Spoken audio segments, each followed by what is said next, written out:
মায়ের শেষ বিদায়ে বাজলো ব্যান্ড, ডিজে, আনন্দ উল্লাসে পরিবারের সকলে মিলে শেষ যাত্রায় সামিল হলো।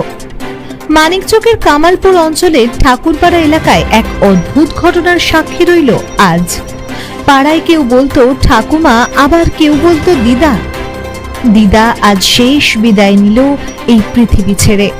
তবে এ কোনো দুঃখের কাহিনী নয়, এ যেন সকলের মাঝে উল্লাস আনন্দের দিন।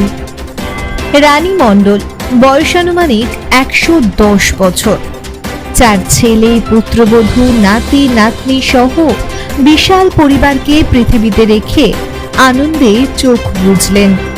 তাই পরিবারের সকলে মিলে আনন্দ উৎসবের মধ্যে দিয়ে আবিরের রঙে হরিনাম কীর্তনের মধ্য দিয়ে শেষ যাত্রা সম্পন্ন করল মানিকচক মহাশ্মশানের দিকে। এই বিষয়ে রানী মণ্ডলের বড় ছেলে জ্যোতিষ মণ্ডল জানান, মায়ের দীর্ঘায়ুর পথ আজ শেষ হলো। আজ 110 বছর মা পৃথিবীকে আঁকড়ে ধরেছিলেন, তবে সুস্থ স্বাভাবিক জীবন যাপন করতেন। গতকালও নিজে স্নান খাওয়া দাওয়া করে ঘুমোতে যান, তারপরেই সকালে আজ তিনি পরলোক গমন করেন। তিনি স্বাধীনতাকামী ছিলেন। ব্রিটিশদের শাসন ব্যবস্থা থেকে শুরু করে দেশ স্বাধীনের তিরঙ্গা সময় তিনি উপভোগ করেছিলেন।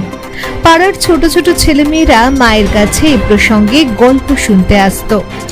তবে আজ সব গল্পের অবসান। মাতৃবিয়োগ বড় বেদনার, তবুও আমরা আজ খুশি মাকে শেষ বিদায় জানাতে পেরে। 110 বছর হয়েছে আমরা ডিজে করলাম, আমরা বাজনা ভাই বোন মিলে। আমার শেষ বিদায় আমি দিদিকে আজকে দিব। কিভাবে বিদায় দিচ্ছেন? আনন্দ ভাবে দিব, দুঃখ হলো আনন্দ করে বিদায় দিব। মা সুস্থ ছিলেন, কোনো রোগ টোক ছিলেন। আচ্ছা, আমার মা হাঁটতো, চলতো।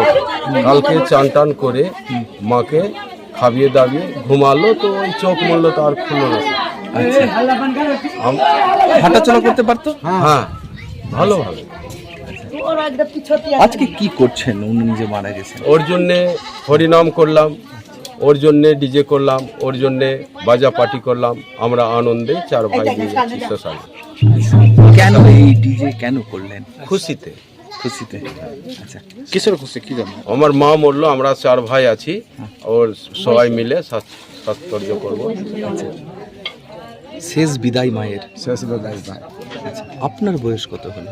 আমার 80-81 হল। আচ্ছা, ওটা তো বিধি বিধান, ভগবানের ডাক আসো চলে গেল। আচ্ছা, কি মনে বিদায় দিচ্ছেন? খুশি মনে